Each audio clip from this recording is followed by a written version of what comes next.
So you're thinking about moving here to Orlando, Florida? You're gonna like today's video. I'm gonna talk about 10 of my favorite reasons why I love personally living here in Orlando. That is coming up next.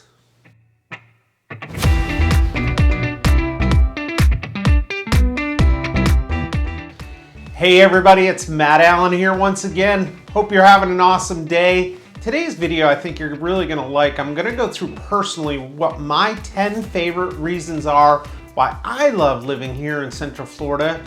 To give you a little bit of perspective from somebody who's lived here now going on 20 years. So I'm gonna go through kind of the highlights of why it's so great to live here in Central Florida. Without further delay, let's get into it. All right, so keep in mind, I'm gonna go through these pretty quickly because there are 10 of them and I wanna make sure you get through all of them. Specifically look at number 2 and number 1 are gonna be really helpful for you. Starting with number 10 on my list, and these really aren't in any particular order. And also keep in mind, I do have a small child, so some of these are family and child specific of why I love it here. And this is no exception. It's the land of theme parks. There are just so many theme parks here. Right now we're in SeaWorld. We have passes to go to SeaWorld anytime we want. It's literally 15 minutes down the road. You also have obviously Disney, Universal, and on and on and on. So it is kind of that theme park capital. I grew up in upstate New York, so there was nothing even remotely close to what we have down here. So it's always very entertaining to go to one of these parks and see everything it has to offer. Okay, number 9 on my list has to do with traveling. I don't do a ton of traveling, but I do pick up quite a few people at the airport. And the airport is one thing I absolutely love. It's a very easy in and out airport. Although it's really big, it's very easy to maneuver around. I am one that likes less complicated type of airports. And Orlando International is it. It has just really easy way to get in and out. And if you want smaller, we also have the Sanford Airport, which is very easy to get in and out of. So number 9 on my list is gonna be airports. Number 8 on my list, and probably everybody else's list, has to be the choices you have in restaurants. I live in Dr. Phillips, which is very close to Sand Lake Road, which is also called Restaurant Row. There is just a ton of different types of restaurants to choose from. Now, the one thing we don't get a ton of down here are those local restaurants, mom and pop type restaurants, but there are a few around if you look real hard. But the selection and the variety of restaurants cannot be beat anywhere I've ever lived. And that's why it's number 8 on my list. I love to eat. Number 7 goes right along with that. I love to go on vacations, but I don't love to travel. I don't like to drive long distances. Orlando is an area you can do staycations. And if you don't know what that is, it's basically staying in the immediate area, but pretending, I guess, that you're on vacation. And a lot of times it's real easy to do. You feel like you're in a different world, whether you're camping like we did last weekend, or we're going to the Ritz-Carlton, for a luxury hotel experience. Literally 15, 20 minutes down the road, but you feel like you're hundreds and hundreds of miles away. So staycations is one of the things I absolutely love about living here in Central Florida. On top of that, if you want to travel a little further, hour, 2 hours, even 3 hours, you can do beach resort type vacations, and there's just a ton of beaches up and down the coast on both sides, east and west of Florida. So staycations is number 7, I think, on my list. Number 6 on my list is obviously weather. Love the weather down here. Again, grew up in upstate New York, got to the point where living in upstate New York and then living in New England, the winters were just a lot to handle. And living here in Orlando, you really don't have to deal with that. Although today we are January 24th, and it's 55 degrees here. So yeah, a little cold. Your blood thins a little bit. That's true when you move down here, but you don't get that snow, that frost, that type of thing. So gotta be weather on that list, and it's on as number 6 on my list. All right, we're halfway there, guys. Stay with me. I promise this list is gonna be worthwhile for you. Number 5 on my list is always constantly changing, but I checked on payscale.com this morning, and the cost of living still is lower than the national average. According to the national average, we're about 5% lower. But if you compare us to something like New York City or Boston, places that I've actually lived, for New York City, 45% lower.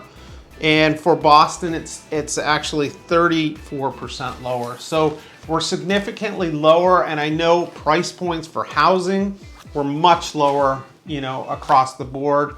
Although, as I said, those prices are changing, they're going up. The average price right now in Orlando is around that $360 to $375 range. So keep that in mind, but it's still a great place to buy affordable housing. All right, I'm gonna admit it, I get bored pretty easily. And that brings me to number 4 on my list. There is always something going on here in Orlando. Whether it's a special event, a festival, something going on every weekend, during the week, there's always something that we can attend, buy tickets to, take our son to, even if it's a smaller theme park. You know, we have Legoland. We have, you know, some of these smaller theme parks, even these ones over on International Drive that you can go to and spend an hour there. So there's always something going on. International Drive is just a whole other video that I will go through at some point, but there's just a ton to go do over there. So I feel like you're learning more about me as a person and my likes and dislikes, but that's kind of what this video is for. I'm not a big city guy. I wouldn't like to live in New York City. I lived in Boston for a while, so I've been there, done that, as they like to say. However, Orlando does have a downtown city vibe to it without being that huge, overpowering city. You know, you've got, we sometimes go down to the downtown, we can walk the parks, check out some of the things going on. We can go to the public library, grab a bite to eat, have a beer, and be out of there, you know, in a very short period of time. We don't have to take a subway in. We don't have to find, you know, parking and parking garages and things like that, although there are some down there. It's a lot easier to get in and out of. So our downtown city is one of the things I really love about Orlando. Number 2 on my list, we're getting towards the end, and it's one you wouldn't think of very often. Again, it's because I'm not a big traveler. We always have friends and relatives coming here to visit. So it's great to see people. You know, I constantly have a friend saying, hey Matt, I'm gonna be coming to Orlando this week, whether for a convention, work, or just wanna go to Disney with a family. So it's always great to catch up with friends and family from far out of state. They always come here. So I just kind of sit here and enjoy the fact that people come to me. You made it. Last on my list. And this is kind of vague, but I'm gonna put it in there. Orlando is always on the edge of something new. Whether it's a new theme park, whether it's new restaurants, it's always evolving. It's constantly developing. There's new neighborhoods that are happening. And when I say a neighborhood, I don't just mean a row of houses. I mean an infrastructure. They have a downtown, they have shopping, they have restaurants, they have craft beer joints, they have, you know, different activities for kids and whatnot. And it's always great to go experience some of those areas, especially near the downtown. There's constantly these new, we have a neighborhood called the Milk District, which is, it's by a famous dairy processing plant, but they have a ton of restaurants and new things going up every day. So it's a great place to experience some of that evolution. Guys, I really hope this was helpful for you. If you are considering moving here to Orlando, if you need assistance with anything about relocating here, I'm more than happy to help. You can drop a message below or try to reach out to me through either my Facebook, YouTube, email, whatever works easiest for you. Again, thanks a lot for watching, and we will see you on the next video. Bye-bye. Thanks for sticking with me on this video. If you found this interesting, you gotta check out the video next to me. It's gonna be on the coolest attractions coming here or have already arrived here in Central Florida, Orlando area. Thanks again.